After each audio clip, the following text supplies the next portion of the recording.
Happy Marketing, everybody!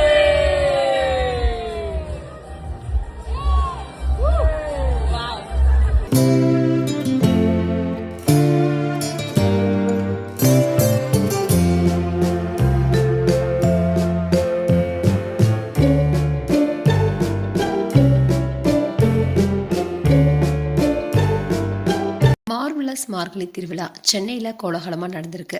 இதில் பல celebrities கலந்துக்கிட்டு அழகான ரேம்ப் வாக்கும் கொடுத்துருக்காங்க. கர்நாடக இசை உலகத்துடைய பிரபலமான நட்சத்திரங்களுக்கு மட்டும் இல்லாமல் பார்வையாளர்களுக்கும் இந்த மார்வலஸ் மார்கழி நிகழ்ச்சி இதுவரைக்கும் இல்லாத அளவுக்கு ஒரு சிறப்பு நிகழ்ச்சியாக அமைந்திருக்கு. மார்கழி மாதம் வந்தாலே சென்னையில் இசை நிகழ்ச்சிகள் களை கட்ட ஆரம்பிச்சிடும். அதுக்கு முன்னோட்டமாக தான் கர்நாடக இசையில் பிரபலமான கலைஞர்கள் ஒன்று சேர்ந்து வித்தியாசமான கலாச்சார நிகழ்வு ஒன்றை சென்னையில் அரங்கேற்றிட்டு வராங்க. இதுல நடிகை ஸ்னேகா, பாடகி சிவாங்கி, இசையமைப்பாளர் அனிருத்னு பலரும் இதுல கலந்துக்கிட்டாங்க. அதுல நடிகை ஸ்னேகா அவங்களுடைய ஸ்னேகாலய நிறுவனத்துடைய அவங்க உருவாக்கிய அழகான ஒரு புடவைய அறிமுகப்படுத்தியிருந்தாங்க. அது மட்டும் இல்லாம ரொம்பவே அழகான ஒரு ரேம்ப் வாக்கும் கொடுத்திருந்தாங்க. இதை தொடர்ந்து ஸ்னேகா அண்ட் பிரசன்னா 2 பேரும் செய்தியாளர்களை கூட சந்திச்சாங்க. அப்போ ஸ்னேகா மேடம் மட்டும்தான் எத்தனை வயசானாலும் அப்படியே இருக்காங்க.